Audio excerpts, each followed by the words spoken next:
Picking their relationship partners. Why is this an important subject for us to talk about, Ms. Fong? Because we parents always, me as a parent, worry.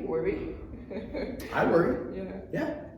I think that's been part of life, especially someone is so valuable to us, like owning a Lamborghini, owning like a 5-carat diamond, because it's important to us. I mean, your kids are the most important thing Right. to us. Right. I'm pretty sure about it, right? So how they turn out matter to us, but often it's their life. I learned that we brought them into this world, we do our best to take care of them when they cannot, like when they're a child. But as soon as they get older, it is their life. I learned that we have to step back. We like really step back. I mean, I hear, even include my own mom. I think she put so much pressure on us that I feel guilty not to do what she wants us to do. For example, I put, you guys first. I didn't do that because of you guys.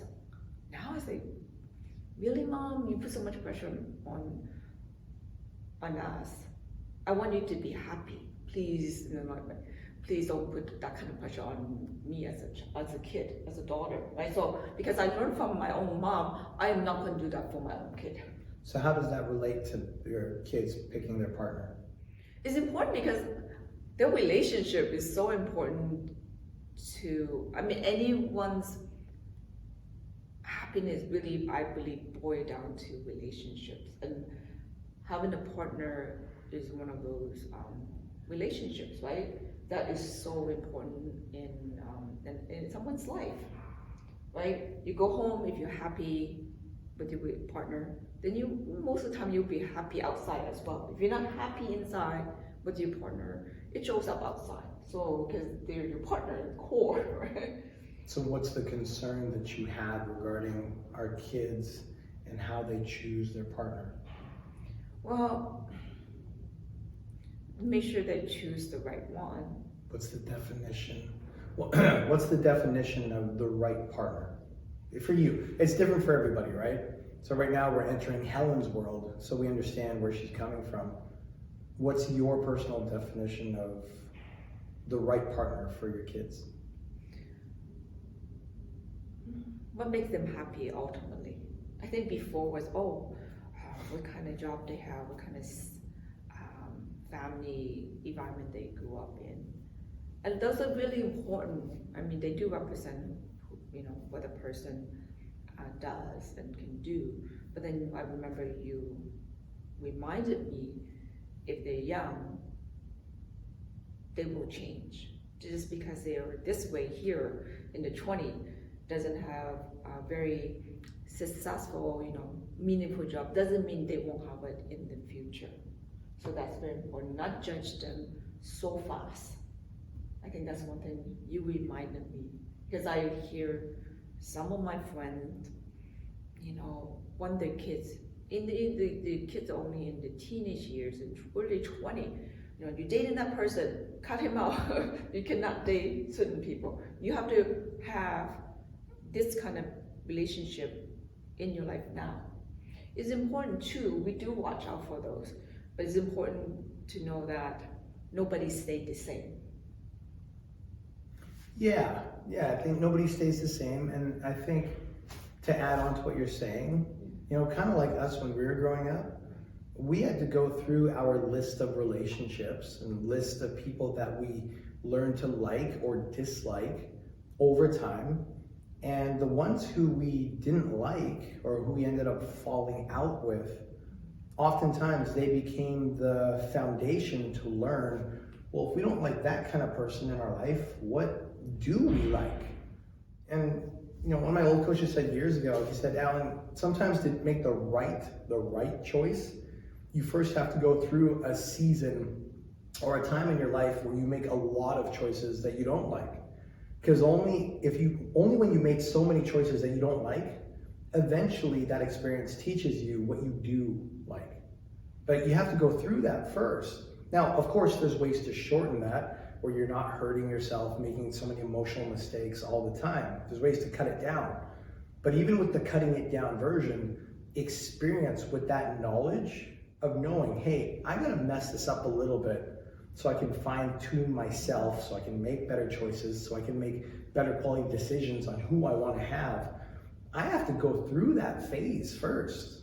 And then eventually when you get that person who is a great fit for you, or in this case for our kids, then they can walk into that relationship with life experience where they go, man, I know what it's like to be unhappy. So now that I got this person who's actually a fit for me right now, that makes me happy right now, then I can appreciate him or her better. I can understand him or her better. I can value him or her better. Because I'm so clear on what I don't want and what doesn't make me happy. That it's finally, it's like when you haven't had a chance to, I know we live in a first world country, this rarely happens. But let's just say that you haven't had a chance to eat for whatever reason, for a day, for 2 days, for 3 days. When you finally get that one meal, it doesn't matter if it's 5-star or if it's freaking McDonald's. If you're starving, you're like, oh, that means damn good. Sometimes people need to starve in their emotional relationships first a little bit. So when they get that great relationship or even that good one, they can really cherish it. They can really value it and not take it for granted. Right, I forgot to mention, the reason I was talking about that is because I have to learn to emotionally accept myself to allow my kids to make mistakes. That's very important because when I judge myself, I see myself judging other people. So right now, in the past, I want convenient for myself. If they don't make a mistake, that means it's good for me. Watching them go through the mistakes. Right now, I wanted to build this higher version of me to be stronger for them when they go through their mistakes. There's a difference. I learned that, I'm guilty of it. Before I'm afraid that when they make a mistake, it boils down to me. They're going to come back asking me for help, or I look bad in front of my friends or relatives. Back then. That's the old way of thinking. Yeah, but Right. now, no. I no longer use that method. I would allow my kids to learn, and I no longer need to show up for my friends, my relatives. That's kind of nice to have. It's nice Yeah. when the priority becomes Yeah. more about the children. Yes. In this context of the conversation, what we're talking about parenting, Yeah. of course, right? Right. In this moment, it's much healthier to be able to focus on the children and not worry so much about the opinions of others Yeah. versus worry about the opinions of others, Right. and then it affects the children Yes. and it limits them their ability to really experience life, both the good and the bad. Not to hurt them, but to mold them, to grow them. Right. And I get what you're saying. Like, a part of what you just said earlier is the old you just wanted convenience. Yeah. I would take that a step further and say the old version of us really didn't want them to get hurt. We didn't want them to get hurt because if they end up getting hurt, then we feel like it's our fault. If they get hurt, we might also get embarrassed because it's our fault. Yes. If they get hurt, then we're not taught, like, how are we supposed to handle this? So now there's a whole new mess in there that we won't know how to handle, like back then, right? Even financially too, if they make a mistake, we have to help them. True. Emotionally, 100%. we'd be so embarrassed. 100%, 100%. Yeah. Because if we don't help them, it causes so much pressure. And like embarrassment being one of them, for sure. Right. Absolutely. Or you have to go this school to look bad, so I can look bad. I'm guilty of it. Oh, Back in the day, your folks. child Back in the doing day. this and that. You must be so proud. How does it make you feel? But now I give them all the credit. Literally from Your kids. because they did it. It Give your doesn't. kids all the credit. Before it's like, wow, me, I did it. Right. And you know what? It never hurts to take a little bit of that Yeah. credit for yourself because you're the one that raised them. There's no judgment on that. I think what you're talking about is having that healthy balance. Again, going back to the word balance, where a little portion of that, yeah, you should feel good because you contributed to that person's life. That's your kid. But also feeling proud for them because they still had to go to school. They still had to get up early. They still had to put in that time and effort to study, to practice, to learn. They still had to give up their parties. They still had to give up their time with their friends to become great at whatever it is they're going after. So it's not just one or the other. It's a merger of both. And making you and the kid the most important in that scenario versus the opinions of other people that would sometimes control our actions towards our kid. And It then the frees kid, us, it frees me for sure. and it frees your kid. No, it frees It frees both. me. Both. Both. It frees both because Yeah. it can't be just about you. It Yeah. has to be about your Yeah. kid because you're affecting them. Yeah. Right? If you're not free, how's your kid supposed to be free?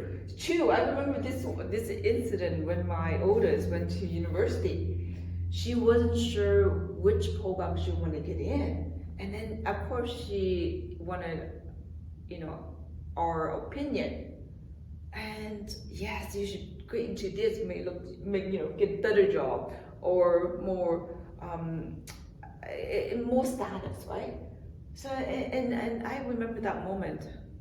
I said, you know what? I imagine my daughter being happy, but in a mediocre job, literally. Imagine her happy. And then she comes back to me, still talk to me, because something she wants to do, versus we asked her to do this one, or recommended, or suggested, without she wanted to do it. Imagine she's not happy, she doesn't want to talk to us, but yet she had all the wealth, all the stats, but she's not happy. I sort of literally played that two scenario. Which one do I want? The one job that she's going to be happy, but does not get as much pay, but she's happy, literally happy. So I agreed, I want this one, not this one. So I told her, you know what? Whatever you do, I will be happy for you, as long as you are going to be happy. And as soon as I said that, I feel so released. So released. It's almost like 10 years ago. Which means what? Which means being a parent, we have to be just there and accept the good and bad. And let them do the thing they need to do and still be there for them and not hold their own good because of you. Like their performance is because of you. To let go of In other control. words, not make it all about yourself. Yeah, not like Yeah, let I go agree of with that. control. Yeah. I agree with that. Yeah, that was so important. Sometimes as parents, we're such a control, Yeah. not control freaks, but we're so used to being in control because when they're young, you have to be, Right. right? And sometimes as they get older, as parents, we're so programmed to be in control that as they get older, we have to pull back, and that's hard.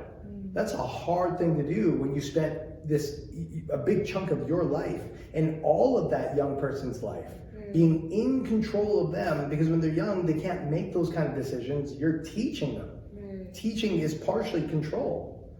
That when they're ready to take their own control, it's like, oh man, I wouldn't do it that way. But then we have to realize, wait a minute, this is no longer about me controlling their life. Like their life is their life. I gave them life, or in your case, you gave them life. Doesn't mean that you own it.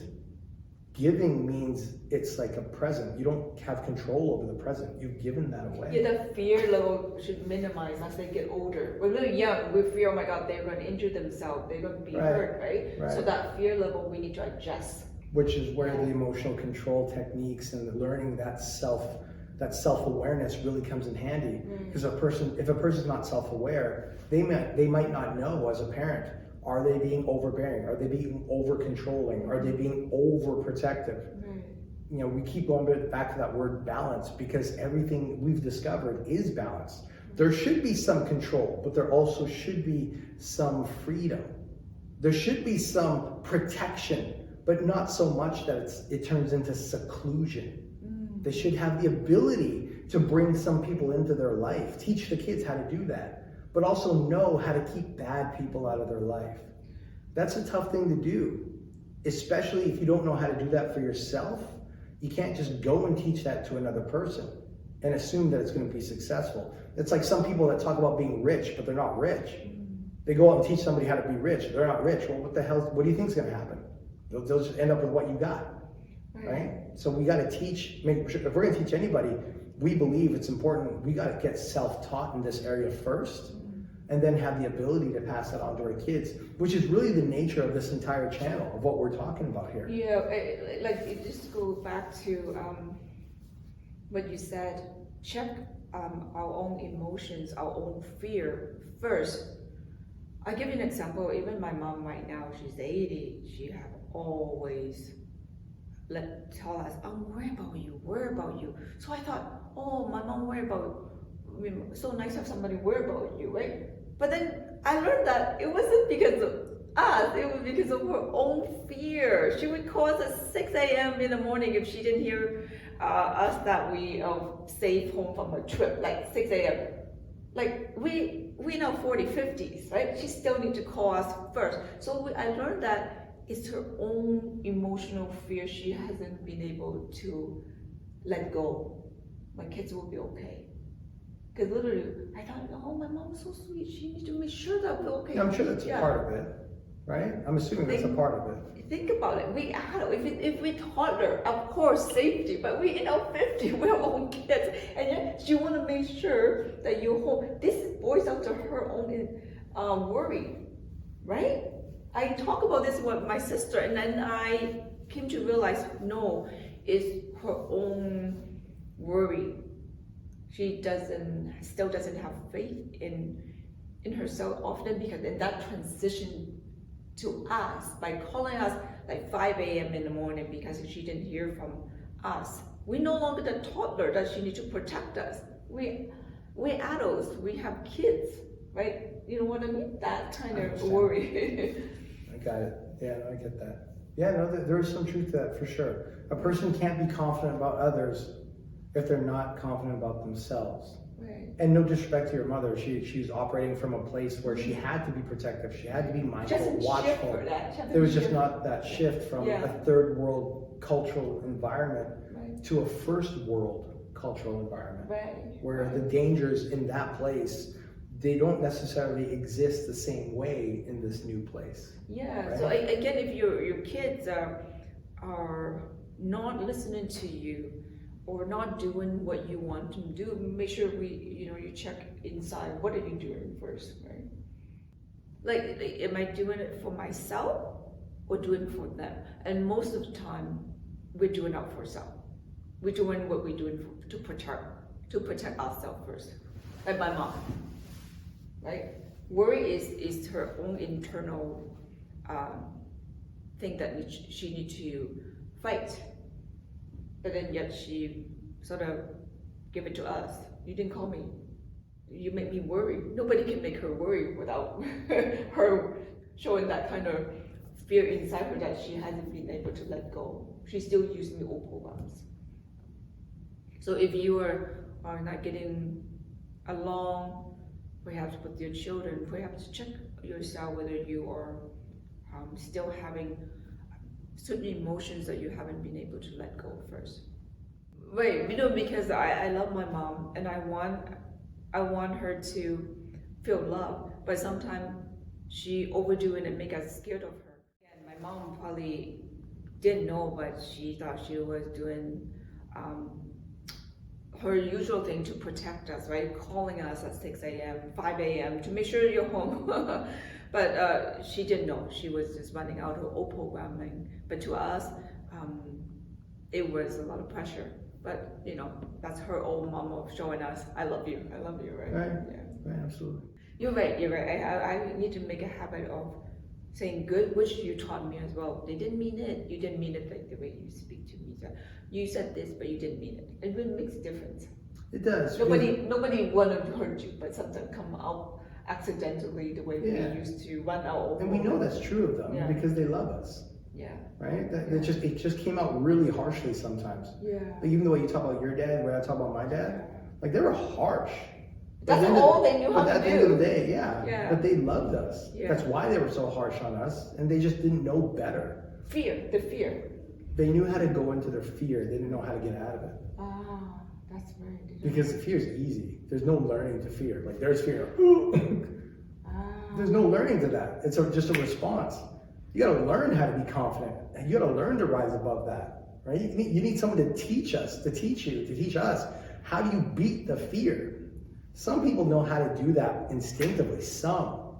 But most people, it's stimulus response. There's a fear, oh shit, right? And you gotta be taught, be like, oh, there's fear, no, push back. Oh, there's fear, go around it. Oh, there's fear, go under it. There's fear, go through it. Or some people just have fear, they don't do anything. But there's fear, they just freeze, yeah. Yeah, that's Because they're just right. going by fight or flight response. Right. But now we learn that you can overcome that fear, Yeah. jump over it, go beside it, Right. or go under it. It's Which is the what our same parents here. didn't know, Yeah. but we do. Which is why we're trying to do better for ourselves, Right. which is why we can do better for our kids, because we know more. Yeah. Right? And this is a part of reality that our parents didn't even grow up with.